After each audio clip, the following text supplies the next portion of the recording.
I think so. There are a lot of primary teachers. Yes. So, nevertheless, science is there in everyday life. बोलता है, not a problem. Apart from that also, we'll try to when we make lesson plan and all, तब हम आपको आपके subject wise group में बिठा देंगे ताकि जो lesson planning हो वो at least आप ही के subject की हो.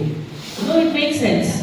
हम सीख लेंगे learning outcomes, assessment के बारे and then हम अपने subject में ही incorporate करेंगे. Are we clear? So we have English teachers also.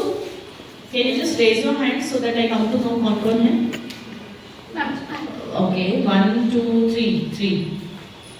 और साइंस कितने चाहिए पहले ये देख लेते हैं. जो पीआरटी में भी ईवीएस पढ़ा रहे हैं वो भी साइंस ही हो गए या secondary science. Can you just see? So a lot of science teachers. और कौन सा सब्जेक्ट है?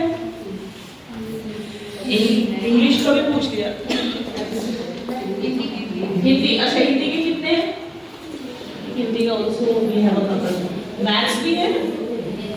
Yes sir. You maths sir what about you? IT. Oh mother teachers कौन है? मैं फर्स्ट टू फोर्थ क्लास और मदर टीचर्स को they teach everything. Ma'am first to third fourth में भी मदर टीचर है? ओके. जनरली क्लास 2 तक होते हैं ना mother teachers. Third fourth is subject specific. So mother teacher third fourth के कौन है? थर्ड तक है. ठीक है. Okay, not an issue. So before we get on to the main topic, CBSE workshops आप अटेंड कर ही रहे हैं, राइट? एंड एनईपी भी कहता है it has to be bilingual, right? Multilingual भी बोलता है बच्चों के हिसाब से. तो आज हम बाइलिंगुअल रखेंगे, हिंदी एंड इंग्लिश.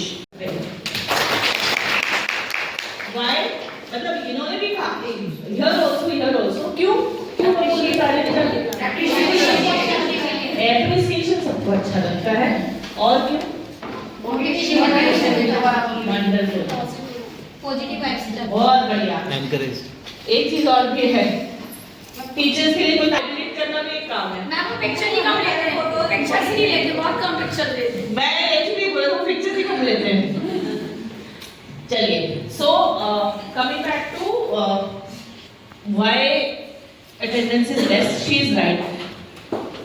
क्यों प्राइमरी में अटेंडेंस कम नहीं है? मैं प्राइमरी में अटेंडेंस कम होने का कारण है कि बच्चा पूरा का पूरा टीचर पे डिपेंडेंट है. उसको इंटरेस्ट क्रिएट होता है. तो मतलब एक ऐसा उसको सराउंडिंग मिल रहा है ना. एक बार आप उसको बोलोगे ना बेटा घर पे इंपॉर्टेंट काम है, नहीं मैं स्कूल जाऊंगा और आज मैम मुझे मेरी एक चीज सिखाई, उन्होंने बोला था ये करना. चलिए, एक और ये एंगल तो इन्होंने बोला सही है. अदर एंगल कहना भी मानते हैं. क्या मैं क्वेश्चन ये पूछना चाह रही थी कि let's can we talk about the way of teaching also. Activity based. They connect to each other.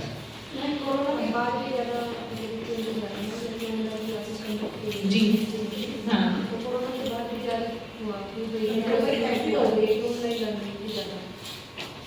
मैं हैबिट की बात नहीं है. Online learning.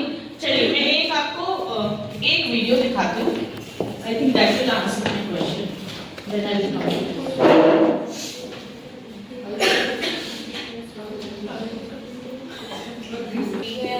स्टडी मटेरियल है. एक में इंटरेस्ट अच्छा. मैं तो साइंस टीचर हूँ, मुझे तो आदत है लास्ट में एक एंड में समरी बनाने की. हेंस डैश डैश डैश एक लाइन में. कौन ये टेबल वाले तो बहुत चुप बैठे. क्या हो गया? बताओ ये वीडियो का क्या मतलब है? एक साइड बहुत ज्यादा इंटरेक्शन और दूसरी साइड कंसंट्रेशन का लैक है. ओके. एक तरफ इंटरेस्ट है और दूसरी तरफ इंटरेस्ट है. Wonderful. If it is interesting, the child will pay attention. अगर वो इंटरेस्टिंग नहीं है, उसकी पसंद की चीजें वो देख रहा है. He is not interested. Body से बॉडी लैंग्वेज हमें बता रही है. हमारे क्लास में भी बॉडी लैंग्वेज बहुत सारी चीजें बताती है. फिर हम क्या कहते हैं? Sit properly. Why are you leaning on the desk? Why are you sitting like this? Remember, body language is a signal. A signal that is telling you something. As teachers, you should know how to read the signal. चलिए मेरा छोटा वाला मैंने बताया ना कि नहीं बताया नहीं, मैं बता दी. छोटे वाले ने लास्ट ईयर 10th दिए, वो भी 11th में है. Ma'am spoke about Byju's online. So last उसने क्लास 10th कोई और कोचिंग के लिए उसने आपका बच्चा एंगेज हो जाए। व्हाट आई डू इज हर रोज 2 या 3 मिनट मैंने रखे हुए हैं। मैं 11th-12th बायो की क्लासेस बीच में कभी-कभी लेती हूँ, जब as principal also you have to take. So 2 या 3 मिनट थोड़ा सा जैसे ब्रेक, जिसको मोनोटनी ब्रेकर बोलते हैं। Why? Because it refreshes the mind. चलिए एक चीज और समझ लेते हैं, देखिए post NEP somebody also said कि ऑनलाइन की बात हुई है। अब क्या हो गया है ना कि success is no longer defined by the one who is most scoring in papers, emotionally stable, और क्या क्या है, एब्सोल्युटली एब्सोल्युटली। आप में से कितने बिग बॉस देखते हैं या बिग बॉस के बारे में सुना है? आजकल तो ऐसा हो गया ना, पूछ रहे हैं अच्छा बिग बॉस देखते हो, वो अच्छा ये बिग बॉस देखता है, ऐसे गंदे गंदे एक्सप्रेशन मेरे कैप्चर मत करना। अच्छा चलिए, जो सबसे फेमस होता है, डू यू थिंक वो जीतता है बिग बॉस? तो कौन जीतता है? जो सबसे इंटेलिजेंट होता है, क्या वो जीतता है?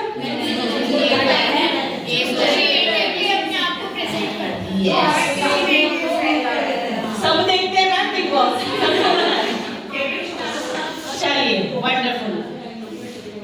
बिग बॉस का फॉर्मेट क्या है? कौन किसको कितना उकसा सकता है, कौन किसी के प्रोवोक करने पे अपने आप को काम रख सकता है, कौन सोशल रिलेशनशिप बना के अच्छा हम एक दूसरे को वोट आउट नहीं करेंगे, किसी तीसरे को करेंगे।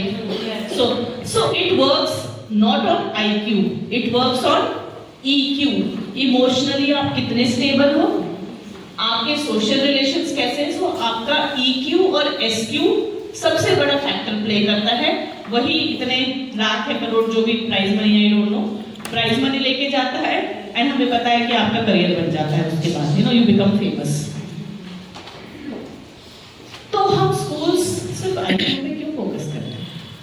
भैया we so focused on IQ। हालांकि आज की हमारी वर्कशॉप IQ के ऊपर है, but as teachers we need to understand there is a survey that said कि देयर इज अ पर्सन जिसका सपोज मैम का IQ आइंस्टाइन जितना है, very high IQ but low EQ, whereas ma'am has got high EQ but IQ average है। दोनों में से कौन ज्यादा सक्सेसफुल होगा लाइफ में? हम सबको पता है ये बात, तो हम उस पर फोकस क्यों नहीं करते? बच्चों को हम कभी सिखाते ही नहीं है मैनेज कैसे करने इमोशंस। कितने मैंने हस्बैंड अभी भी देखे हैं, मेल्स देखे हैं, अपने गुस्से में काबू ही नहीं है, कभी भी कुछ भी बोल दिया। क्यों? क्यों? If you are so grown up, if you are so mature, you do not know how to maintain. क्योंकि हमने कभी सिखाया नहीं है। प्रॉब्लम ये है कि हमने उनको कभी इमोशंस को मैनेज करना सिखाया ही नहीं है। उल्टा हमने क्या बोला उनको, लड़की की तरह क्यों रो रहा है, हमारे मूवीज में चूड़ियां पहन रखी है तुमने, व्हाई? वी अगर मेल्स को रोना अलाउड नहीं था तो टीयर ग्लैंड्स होते ही नहीं, right? So it is not only about males. Why I said this is क्योंकि हमारे इंडियन कल्चर में ये देखा गया है, लड़कियों को फिर भी कढ़ाई बुनाई कर लो, ये कर लो, you could vent out your emotions, you had a channel. Males were always taught to be aggressive. कोई बात नहीं, ये तो है इमोशंस को मैनेज करना। हम आज तो खैर मेल फीमेल का जेंडर बायस ही खत्म हो गया, everybody is the same, but I was talking about जो हमारे इंडियन घरों में हो रहा था पहले। हम अपने बच्चों को इमोशंस डील करना सिखाते ही नहीं है। आज भी है, काफी घरों में तो आज भी है, अर्बन सिटीज में थोड़ा सा चेंज हो गया है, कॉस्मोपॉलिटन पेरेंट्स हैं, बट ज्यादातर घरों में अभी भी है, I know that. So if you all agree कि जिसका इमोशनल कोशेंट ज्यादा है वो ज्यादा सक्सेसफुल होगा, हम क्यों नहीं इस पे फोकस करते? एज टीचर्स हमारा काम वो भी तो है। मेरे टाइम पे मैं स्कूल मिस नहीं करती थी कि अगर ये सिलेबस मिस हो जाएगा तो मुझे कौन समझाएगा।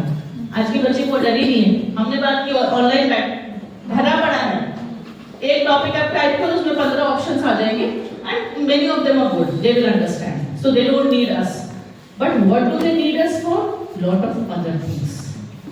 सिलेबस तो कंप्लीट करना है, ये मत सोचो कि कल को मैम को बोलना सिलेबस नहीं कंप्लीट करा, नहीं तो मैम बोल के गई थी छोड़ो ऑनलाइन हो जाएगा, तो वो बात नहीं है, वो तो आप करेंगे, बट आप कैसे उसको ब्लेंड करके साथ में कुछ और चीजें भी सिखाते हैं, वो आपका स्किल है। आज के टीचर का सबसे बड़ा स्किल यही है कि आप अपना टाइम कैसे मैनेज करें and how do you balance out the competencies also. We will talk about the competencies, right? So 2 से 3 minute, what I told you.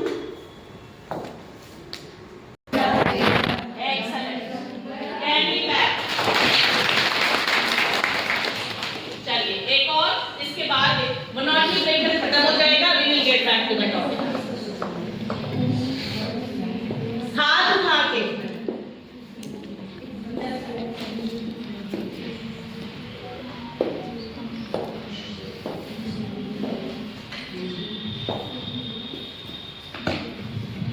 Sorry, मैं आप लोग ये ब्लॉक करेंगे।